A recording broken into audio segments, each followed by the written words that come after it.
बंधु माने कोन आपणक घरे धनजनित समस्या लागि रहुछि, आर्थिक समस्या लागि रहुछि, आपण करज भारे बुड़ी जाइछन्ति कि आपणकर चाकरी जीवन रे समस्या आसुछि कि तो एपरि अनेक गुड़िए समस्यार समाधान पई एही पवित्र कार्तिक पूर्णिमा दिन आपण घरर एही स्थान रे रखि दियंतु 4टी लवंग।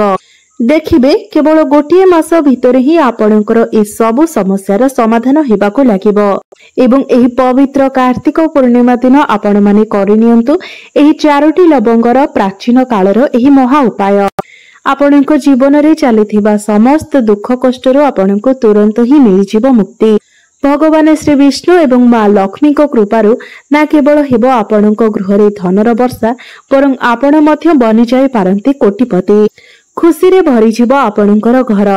बंधु माने आपण माने जानती आमर वर्षर 12टी मासरे 12टी पूर्णिमार तिथि आसी थाए।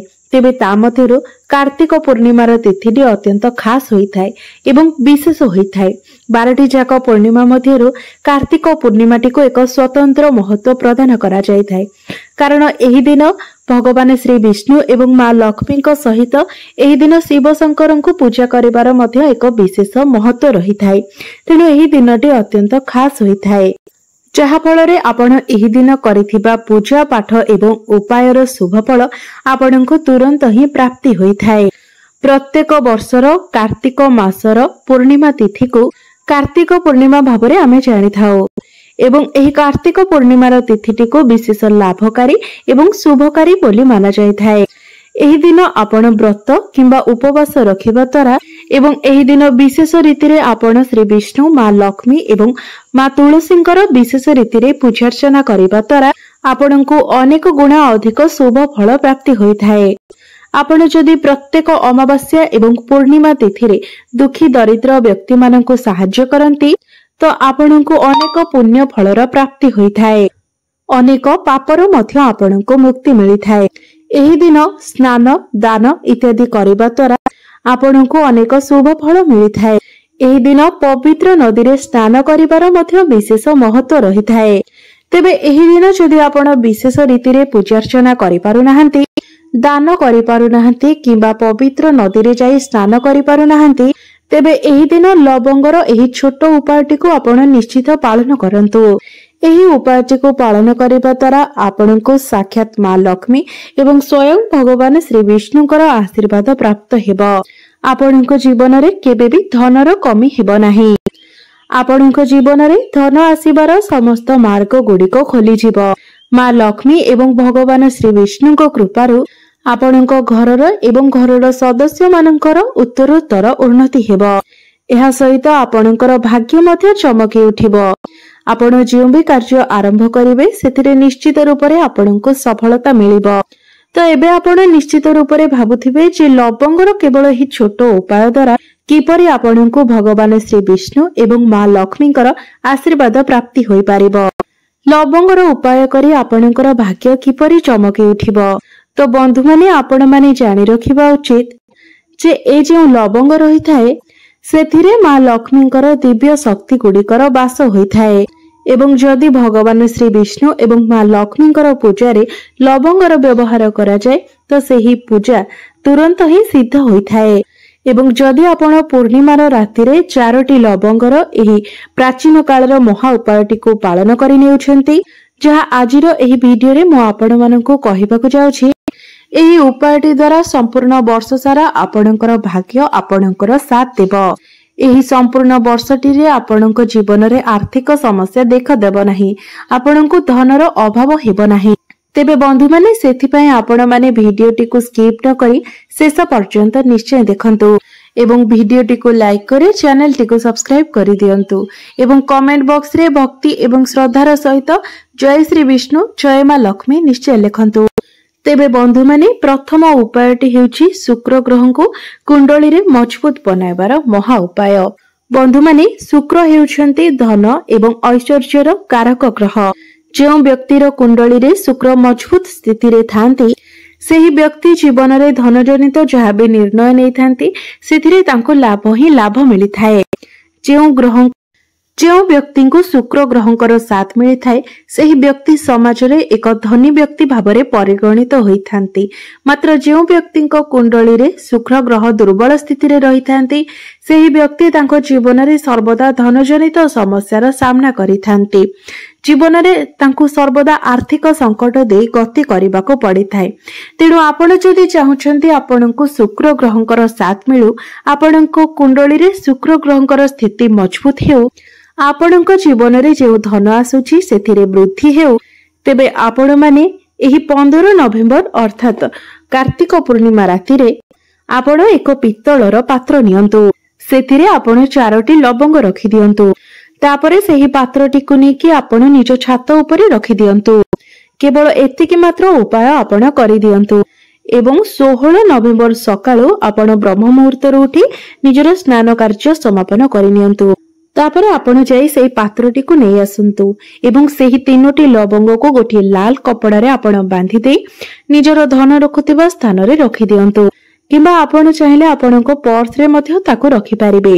एही उपायटी को जदि आपण एही पूर्णिमा तिथि रे करि नियंती तबे निश्चित रूप रे आपणकर शुक्र ग्रह मजबूत स्थिति रे रहिबे, कारण पूर्णिमार सेही पूर्णिमा चांदर प्रभाव लवंग उपरे पड़िबो, जहा फल रे लवंगटी सिद्ध होइजिबो एवं धन को आकर्षण करिवार चुंबकीय शक्ति ता मध्य को आसीबो, जहा फल रे आपणको गृह को धन को आकर्षण करिवार से कार्य करिबो।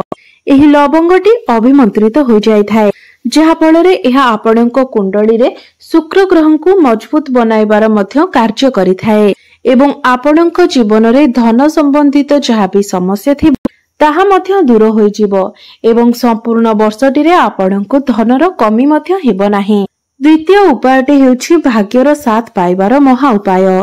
जदि आपण चाहुचंती जे संपूर्ण वर्षटी रे आपणको आपणकर भाग्य साथ देउ, आपणकर नवग्रह आपणकर साथ दियंतु, आपणको राहु केतुंकर साथ मिलु, तेबे आपण सर्वप्रथमे बुझिबा आवश्यक कोनोसी व्यक्तिंकर राहु केतुंकर नियंत्रण भगवान श्री विष्णुଙ୍କ हातरे ही रहिथाए। तो सेथिबाई आपण गोटे छोटिया उपायर पालन करि नियंतु। 15 नवेम्बर संध्या समय आपण भल भाबरे स्नान करि नियंतु। तापरे आपण गोटे डबा नियंतु एवं सेही डबारे आपण संपूर्ण रूप रे हळदी भरि नियंतु। हळदीटी शुभ गुणर प्रतीक होइथाए एवं हळदीर सीधा सळक संबंध भगवान श्री विष्णुଙ୍କ सहित रहिथाए। तापरे आपण 2टी लवंग एवं सेही हळदी डबाटी को नेकी निजर पूजा घर को जांतु। तापरे आपणकर पूजा घरे थिबा भगवान श्री विष्णुଙ୍କର प्रतिमा किंबा फोटोचित्र सम्मुखरे बसी जांतु। तापरे आपण भगवानଙ୍କ सम्मुखरे एक घियर दीप प्रज्वलन करंतु।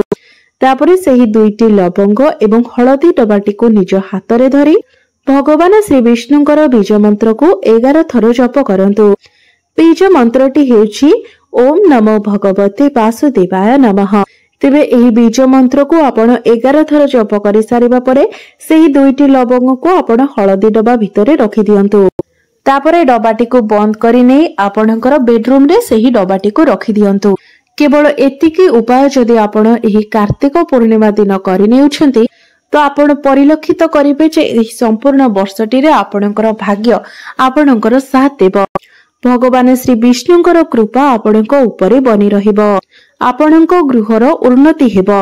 आपण जे भी कार्यर आरंभ करिबे सेथिरे आपणक सफलता मिलिबो। आपणकर भाग्य चमकी उठिबो। तृतीय उपायटी हेउछि घरर उन्नति पाई महा उपाय। जदि आपण चाहुछंती जे आपणक घरर उन्नति हेउ, मां लक्ष्मी एवं भगवान श्री विष्णुଙ୍କର कृपा सर्वदा आपणक गृह उपरे बनी रहु, तो आपण एही पूर्णिमा तिथि रे सूर्यास्त परे घरर मुख्य द्वार नै घरर प्रत्येक कोण रे आपण गोटिए गोटिए घियर दीप निश्चित जलांतु एवं प्रत्येक दीप रे आपण गोटिए लेखाए लवंग पकाई दियंतु। केवल एतिकी उपाय जदि आपण एही पूर्णिमा तिथि रे करि नियंती तो संपूर्ण वर्ष सारा आपणक घरर उन्नति हेबो। आपणक घर को धनर आगमन हेबो। गृह रे सकारात्मक ऊर्जार संचार हेबो। चतुर्थ उपायटी हेउछि धन प्राप्तिर महा उपाय।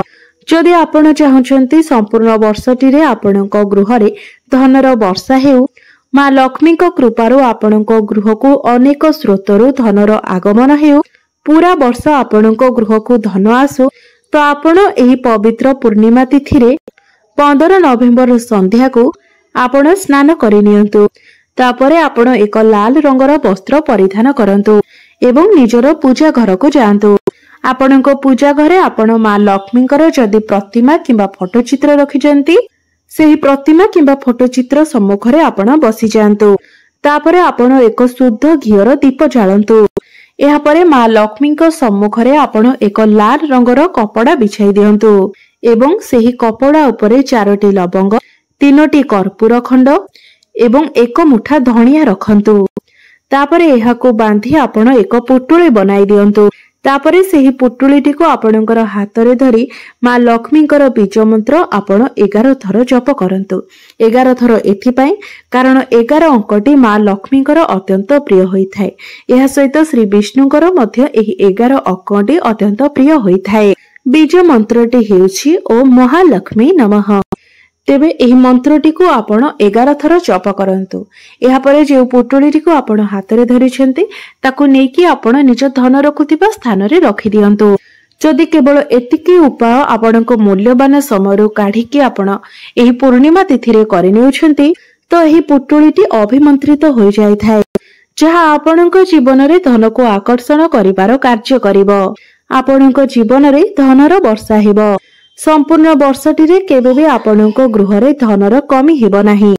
मां लक्ष्मीकर कृपा सर्वदा आपणकर एवं आपणको परिवार उपरे बनी रहिबो। गृह रे समस्त नकारात्मक शक्ति गुड़िक मध्य नष्ट होई जिवो एवं सकारात्मक ऊर्जार संचार हेबो। बंधु माने एपरि किछि छोट छोट उपाय रहिछि। जदि एही उपाय गुड़िक आमे किछि विशेष तिथि एवं दिन रे पालन करिथाउ तेबे एहार प्रभाव 100 गुणा अधिक बढ़ी जाय थाए एवं आम जीवन रे चलुथिबा अनेक गुडी समस्यार समाधान करिबा पई एही उपाय गुड़िक आमको सहायता करिथाए। तेबे बंधु माने आजिर एही वीडियो रे मो आपनको जेतोटी भी उपाय कहिली सब गुड़िक अति सहज एवं सरल अटे, मात्र आपनको जीवन रे एहार प्रभाव बहुत बेसी रही थाए। तेबे आपण जदि निजर मूल्यवान समय मध्यरु किछि समय काढी एही उपाय गुड़िक पालन करि नियंती एवं विश्वासर सहित पालन करि नियंती तेबे निश्चित रूप रे आपनको सुफल मिलिबो। तो बंधु माने मोर एही वीडियोटी जदि आपण मानको भलो लागि थाए तेबे वीडियोटी को लाइक करि चैनल टी को सब्सक्राइब करिदेबे एवं कमेंट बॉक्स रे भक्ति एवं श्रद्धार सहित जय श्री विष्णु जय मां लक्ष्मी निश्चय लिखिबे।